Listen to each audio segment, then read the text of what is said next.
Más 569-6393-8057. Somos el Centro Cristiano Internacional, un lugar donde creemos en nuevos comienzos.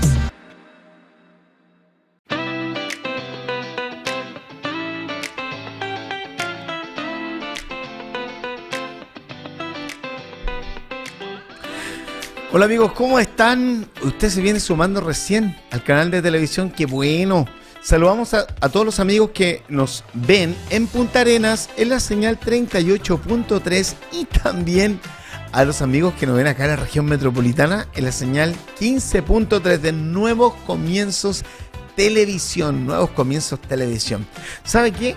El otro día me pasó algo que a una persona que conozco, un hermano de la congregación, empezó a quedar sin la capacidad de poder oír. Y le dijeron, no sabe lo que usted tiene, es una hipoacusia. Y gracias a Dios que se la trataron y pudo volver ahí, gracias a Dios. Y hoy día tenemos a varios chiquillos que están con los audífonos ahí a full en sus oídos. Y de pronto uno les habla y dice, ¿qué? Y como que o no escuchan o no entienden. Entonces, en el tema que hoy vamos a abordar, tenemos una invitada que es Macarena Drago. Macarena Drago es fonoaudióloga y académica de la Escuela de Fonoaudiología de la Universidad Andrés Bello, y con ella vamos a conversar sobre todo este tema de la hipoacusia infantil, que impacta en el lenguaje, el aprendizaje, la vida social, cuando no se detecta a tiempo. Así que, hola Macarena, ¿cómo estás? Bienvenida a Trazos. Hola, buenos días, muchas gracias por la invitación. Macarena nos ayuda con este tema de la hipoacusia, que es un concepto que no muchos manejan, pero que me parece que varios ya están padeciendo. Bueno, sí, la hipoacusia, aunque no lo crean, está siendo de a poco una pandemia en nuestra sociedad, sobre todo en las poblaciones más jóvenes. Y básicamente es una pérdida auditiva que se puede presentar en distintas etapas del desarrollo, ¿cierto? Desde que los niños nacen hasta los adultos mayores. Y esta hipoacusia en sí, ¿qué genera? ¿Dejan de oír paulatinamente? ¿Va como aumentando? ¿O es algo que uno daña en su oído y hay que tomar cierto tratamiento como para volver a Bueno, recuperar la mira, capacidad de oír? claro, la hipoacusia hay diferentes tipos. Básicamente, como les decía, esta pérdida auditiva que puede generarse ya sea desde nacimiento o se puede generar posterior a eso en cualquier etapa de la vida. Por lo general, cuando hablamos de hipoacusia o pérdidas auditivas, ¿cierto?, congénitas, las vemos principalmente en los recién nacidos, cuando uno tiene un antecedente a lo mejor familiar que desconoce, una mamá que nació con sordera, o la mamá tuvo algún problema durante el embarazo que provocó esta sordera en el bebé, ¿ya? O tuvo algún problema durante, ¿cierto?, el parto o posterior al parto. Y después tenemos las hipoacusias que se dan más en niños, que ya pueden estar asociadas a lo mejor a resfrío, a patologías externas, etcétera. Y en este caso, eh, ¿cómo uno podría, partamos de, uno ve a nuestros hijos, ¿cierto? Y los andan con los audífonos, el inalámbrico, los gamer ahí, ¿cómo uno podría hacerle un diagnóstico para saber si tiene hipoacusia, pero algo práctico, así que el papá diga, voy a ver si mi hijo realmente está escuchando menos? ¿Hay alguna forma, alguna técnica como para poder probar eso? Mira, bueno, la hipoacusia, como te decía en el inicio, está siendo una pandemia, sobre todo en los adultos, en los jóvenes, por el uso excesivo de audífonos. Incluso hay estudios que plantean de que la pérdida auditiva empieza a edades muy tempranas. Desde los 5 o 6 años ya uno empieza a tener una pérdida auditiva como fisiológica, pero que va asociada obviamente al oído en sí, y nos afecta directamente a la vida diaria porque son frecuencias que nosotros no usamos normalmente. En cuanto a las pérdidas en sí, bueno, existen varias opciones. Cuando hablamos de niños pequeños, ¿cierto?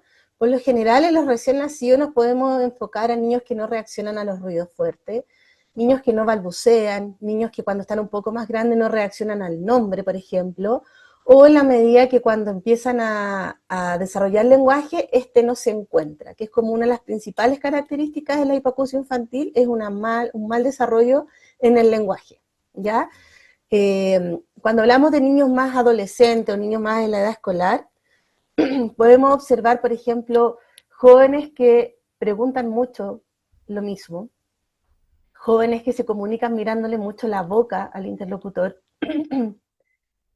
jóvenes que, por ejemplo, reaccionan solo si es que uno les habla de frente y no reaccionan a los llamados de espalda, porque siempre se están Ah, apoyando un poco como a esta lectura labial.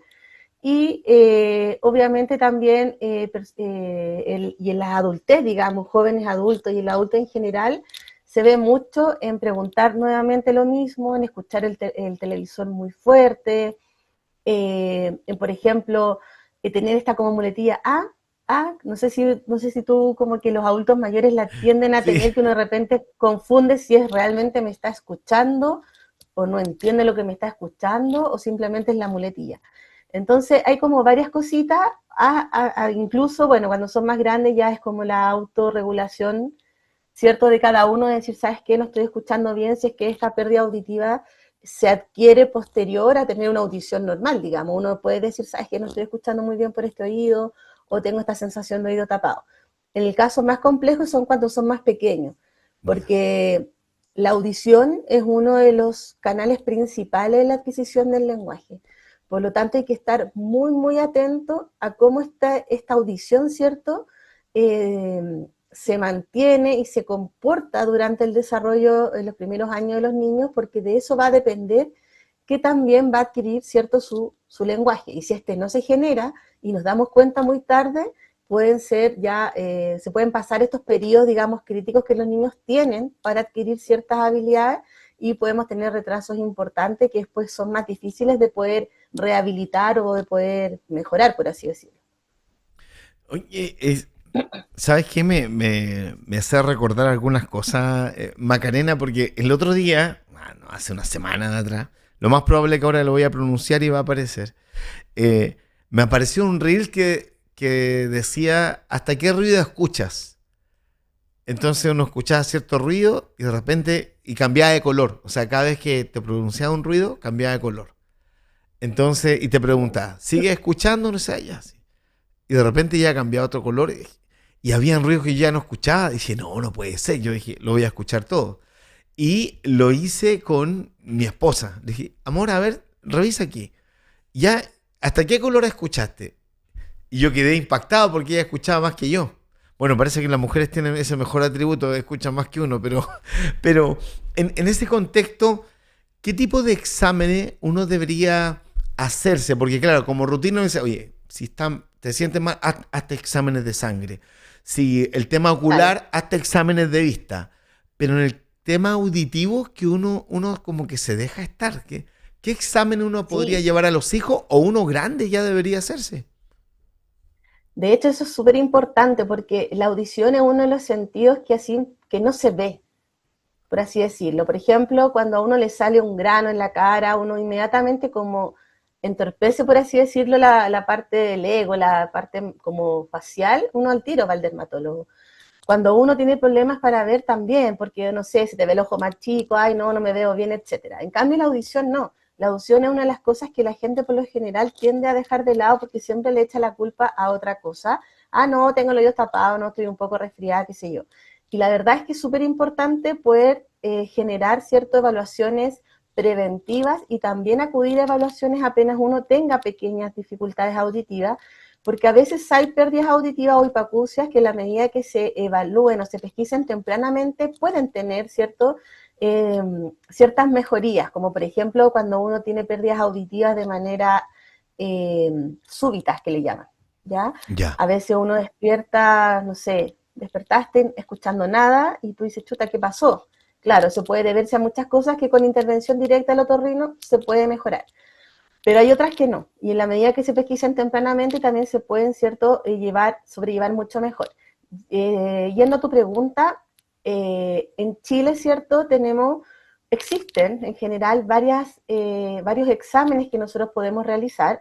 y que va a depender también de la edad de la persona que se va a evaluar. ¿Ya? Acá tenemos una cantidad de exámenes que se utilizan, ¿cierto?, en los pesquisajes auditivos en recién nacidos, que es, por ejemplo, lo que hago yo acá en el Hospital El Pino, en San Bernardo, particularmente, que son exámenes que son sin ayuda, por así decirlo, de la persona, del paciente, y se llaman emisiones otoacústicas o potenciales evocados. ¿Aló? ¿Me escuchas? Sí, excelente, excelente. Ya. Perfecto. ¿En qué consiste? Básicamente es un audífono que uno le pone al bebé en el oído, ¿cierto? Y el audífono lo que hace es captar una señal, un sonido interno de la cóclea o este caracol auditivo que tenemos dentro del oído. ¿Ya? Y una vez que este audífono capta este sonido de la cóclea, arroja una respuesta de que pasa el examen, significa que la cóclea está generando esta señal, por lo tanto el examen está ok, yo asumo que su órgano auditivo interno está funcionando bien. Y cuando estos niños tienen algún factor de riesgo asociado, ya sea mamás consumidoras de droga, niños que tengan antecedentes familiares de hipoacusia importante, se les hace otro examen que es un poco más complejo, que consiste en hacer una evaluación auditiva. Yo le digo, para que las mamás me entiendan, que es como un electroencefalograma, pero al oído, ¿ya? Uno le pone unos ciertos parchecitos en la cara a los niños y este examen lo que ve es la vía auditiva, es decir, me evalúa todo el conducto, todo el camino que el sonido recorre hasta el cerebro. En simples palabras para que me entiendan. Ya. Eso uno lo hace por lo generalmente en los niños que son pequeños o que no tienen la capacidad de poder responder a las instrucciones de, oye, ¿sabes qué? Si escuchas algo, aprieta esto o levanta la mano.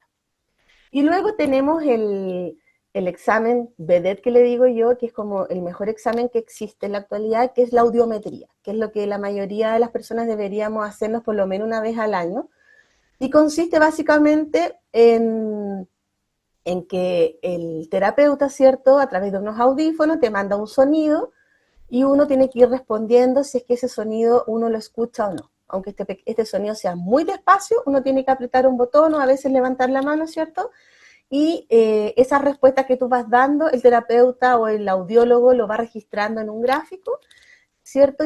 Y según el trazado que tenga este gráfico, si es que está sobre una cantidad de decibeles, uno puede determinar si estás con audición normal o si tienes una pérdida auditiva, y si es que tienes una pérdida auditiva, de qué tan severa es esta pérdida auditiva. Si es leve, si es moderada, si es severa o es profunda.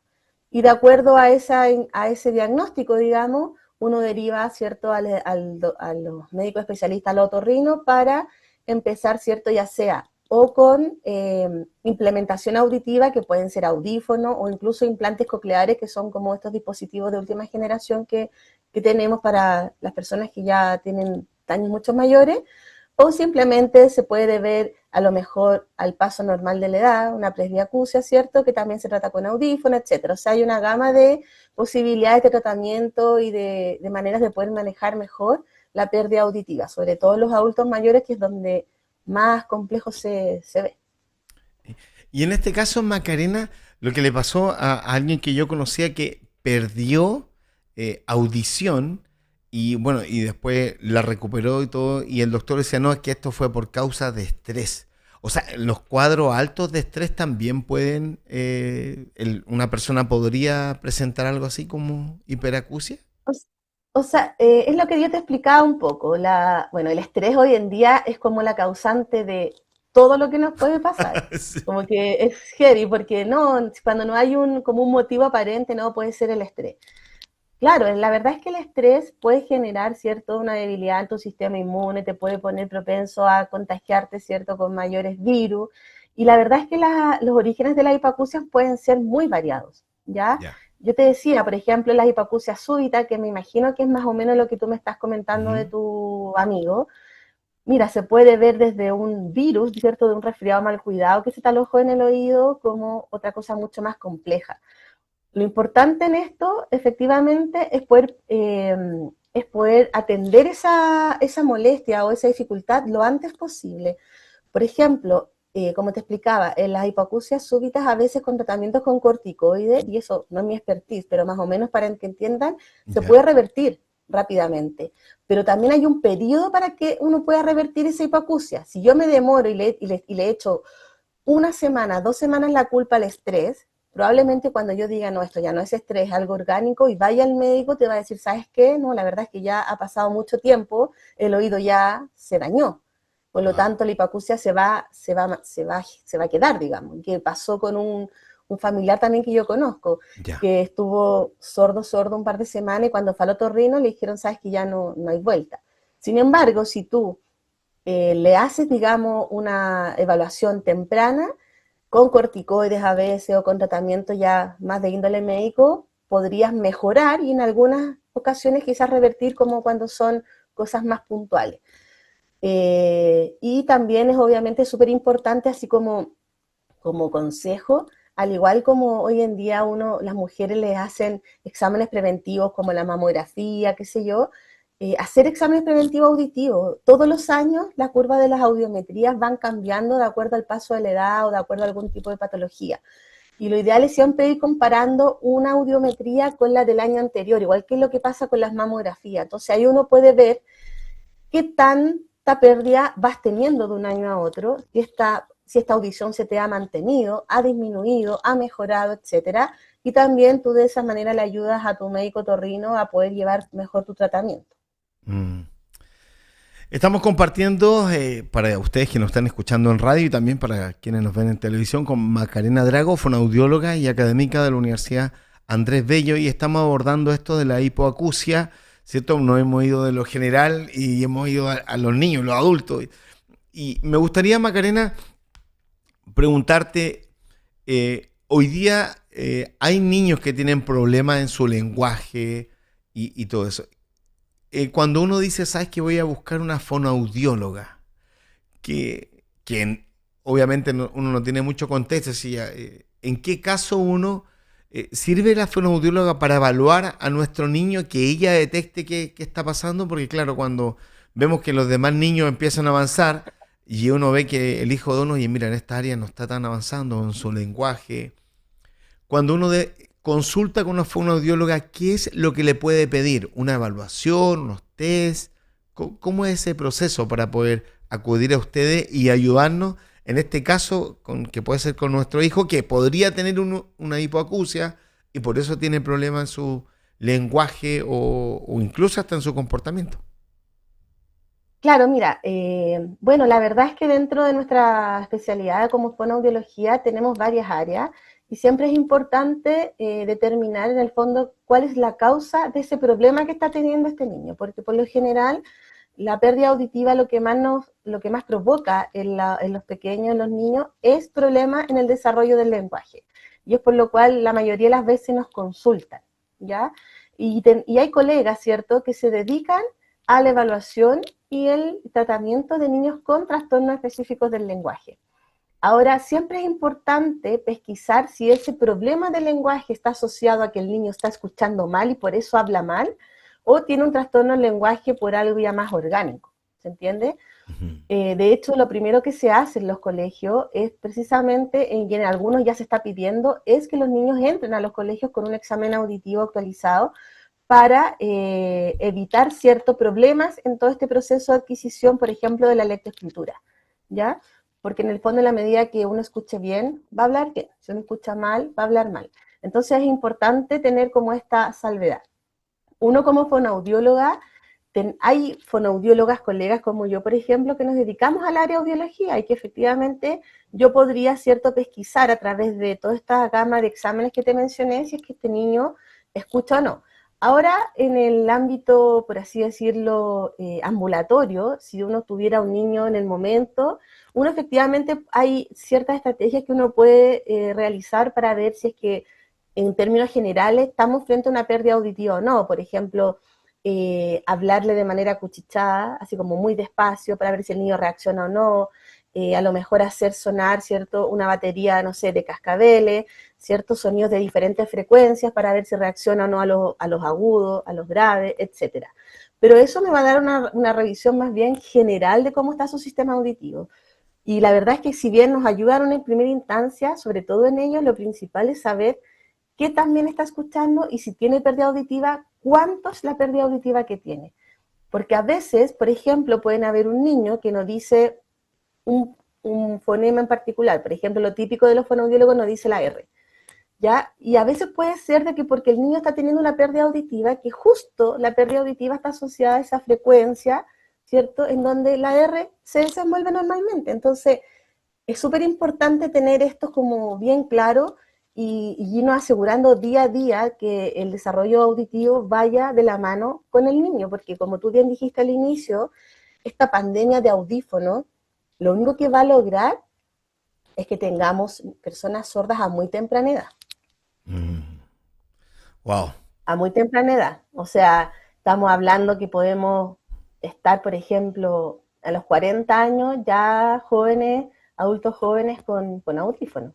Porque estar todo el día con el oído con audífono, y también eso corre para los que trabajan, como tú en este caso, los músicos, es súper heavy, porque tú antes hablaste de una aplicación que tú lo hiciste con tu señora. Ajá, Y eso sí. también puede ir relacionado a tu profesión, porque tú estás con audífonos, ¿cierto?, constantemente, y eso hace que se te dañen ciertas frecuencias mucho más rápido que las de tu Macarena, esposa, que mira, a lo mejor no yo te quiero trabaja. confesar algo. Mi esposa siempre me dice, baja la tele. Digo, no, si está bien, la tengo en 28. Me dice, no, tiene que estar en 17. Y claro, y Claro, estoy solo escuchando, pero a mí me gusta escuchar la música fuerte. Ahora, me dejaste la duda, sí. ¿Me gusta escuchar la música fuerte? O yo soy el que no escucha oh, y necesita colocar la música fuerte. Así que exacto. hay que hacerse ese Eso examen. es importante hacerse la pesquisa, de Audiometría, todas me dijo. maneras. Audiometría, Sí, ¿cierto? Ya, sí. muy bien. Macarena, te queremos agradecer el estar este ratito conversando con nosotros. Quiero contarte que te están escuchando en Punta Arenas, Coyhaique, Porta Aysén, en la isla de Chiloé, en Castro, por el norte, en Ah, Ovalle, en mira. Copiapó, porque somos una red de emisoras de Inicia, que ahora nos llamamos Inicia Más, y también por los canales de televisión en Santiago y señal abierta digital. Así que gracias por estar con nosotros acá en Trazo. No, muchas gracias a ustedes por la invitación y a tener cuidado con sus oídos, que después las lamentaciones son fuertes. Ya sentí el tirón de oreja, hacerse la audiometría. Gracias. Macarena Sí. Drago, fonoaudióloga y académica también de la Universidad Andrés Bello con nosotros aquí en Trazo. Vamos a la música y volvemos.